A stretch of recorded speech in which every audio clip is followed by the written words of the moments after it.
I'm Karen Shaw from Brush Turkey Enterprises and Forest Heart Eco Nursery in Maloney. This is a video about bush foods made for Sunshine Coast Council's Living Smart program. Today I'd like to share with you one of my favourite bush foods, Davison plum or Ooray.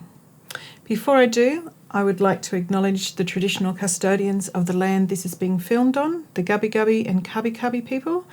I'd also like to acknowledge the First Nations people throughout Australia and express my gratitude for their continuous care for country and for their generous sharing of knowledge about our native plants and animals.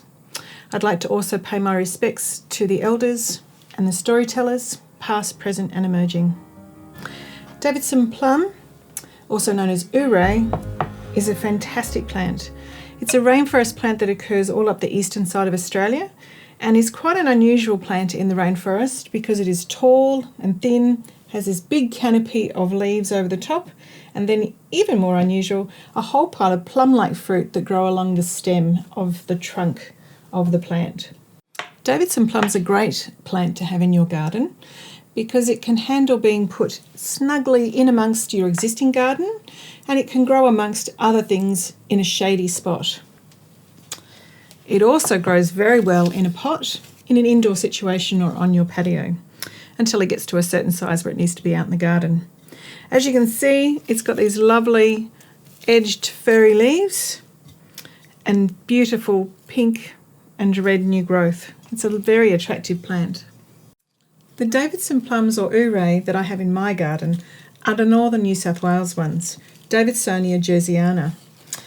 And this is quite a lovely tree because it'll start to bear fruit even when it's only 3 to 5 metres tall. It produces these large, beautiful plum-like pieces and that have 2 seeds inside. As you can see, I've frozen these ones, which means I can enjoy them the whole year round. So to simply harvest, you wait for the fruit to drop and it'll be quite firm, and they're collected, sliced in half, and the seeds extracted. We take the seeds into the nursery and grow more plants. Ooray is really high in antioxidants. It's a fantastic bush food to have on a nutritional level. It also tastes fantastic. It does have a very strong reputation for being incredibly sour, which it is. The riper the fruit, it'll get a little bit sweeter, but that sourness can be used in all sorts of wonderful ways in your cooking, both savoury and sweet. I'd like to show you some easy recipes that you can do today using both sweet and savoury. For the recipes I'd like to share with you today, I'm going to take my frozen Ooray, combine it with some water in a saucepan and bring it to the boil. Then we're going to separate the pulp and the liquid and do 2 lots of recipes with you. To start with, I'm just going to chop up these Ooray roughly and pop them into the pan. Ooray has a really rich colour, so they might stain your cutting board, make lovely dye on your fingers. Don't wear anything white. I have used Ooray to dye raffia and silk. So for those out there who are eco-dyers, this has also got another purpose that makes it great to grow in the garden. As you can see, I'm just chopping these roughly.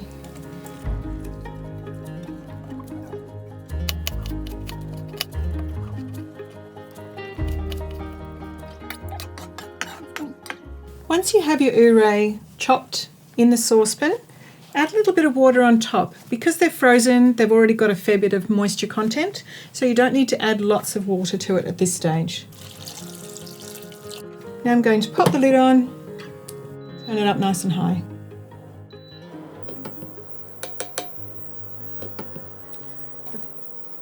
Just turn it off for a minute.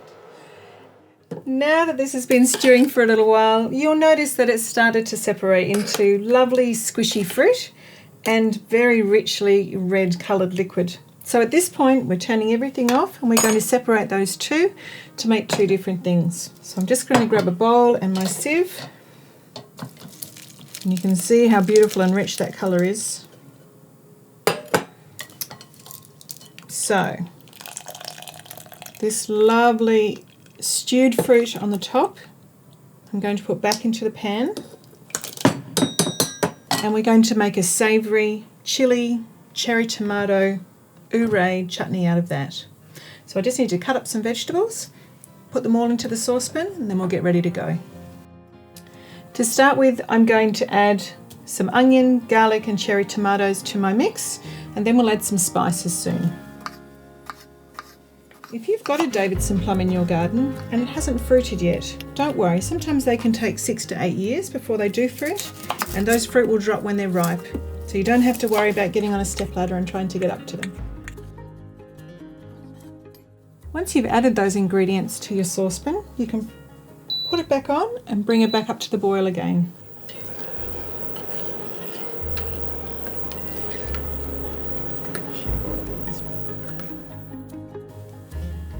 Now that the vegetables have stewed down a little bit in the saucepan, it's time to add the other ingredients to make our chutney.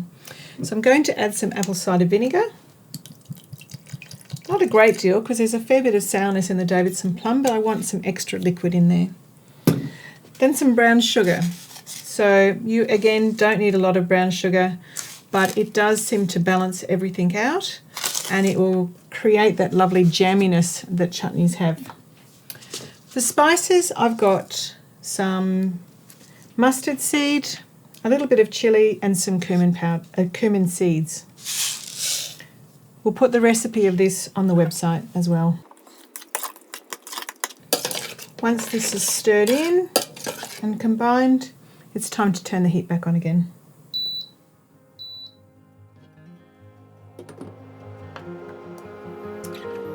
Allow about 10 minutes for this to properly heat up and combine, and you'll notice it starts to become very jam-like when the chutney is ready.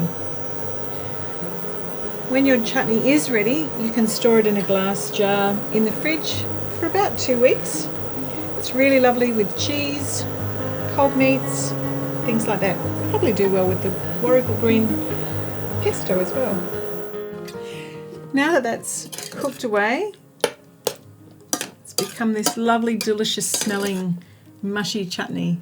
So we'll leave that to cool, and in the meantime I'll show you what to do with the liquid that we strained off earlier. While the chutney's cooling, we're now going to use the reserved liquid and turn it into something else. Now you could add a whole pile of sugar to this and it would make a fantastic syrup to put on pancakes. Going to do something that still has some sugar but is a little bit healthier for you. It's got a lovely colour. This liquid is going to be combined with some apple cider vinegar and some sugar to make a tonic. With the apple cider vinegar, it's going to be great for digestion. Ooray, Davison plum, is full of antioxidants. So this is going to create a beautiful tonic to drink. We're going to add soda water to it later on. So equal quantities, and that sounds crazy, but equal quantities of apple cider vinegar and the liquid from the Ooray that we served before. Now going to put this back on the boil again, and once it comes to the boil, then we'll add some sugar to it. Pop the lid on. It won't take long.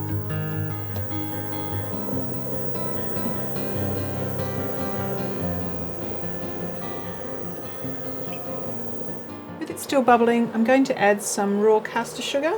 The caster sugar mainly because it will dissolve much quicker than if you're using the larger granule sugar.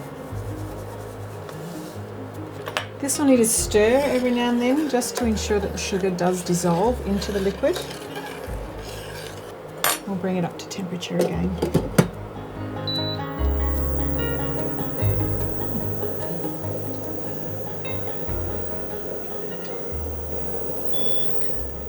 Once the sugar has dissolved, and this has been boiling for about 5 minutes, it's time to let it turn off and to cool down to room temperature. Once it is nice and cool, you can put it into another bottle and keep it in the fridge, and it'll keep quite well for weeks in the fridge. And then when you go to use it, you're using about 20% of this shrub, this tonic, and soda water on the top to make a really invigorating drink.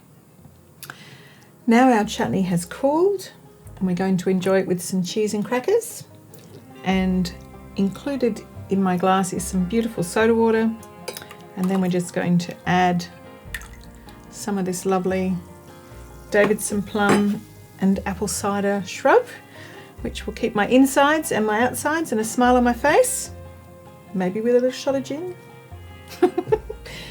Thank you very much for watching. I hope you've enjoyed all these things that I've been sharing with you about Ooray, Davison plum. Makes a fantastic jam, but it also can make a really good shrub and a chutney. Thanks for watching. Bye.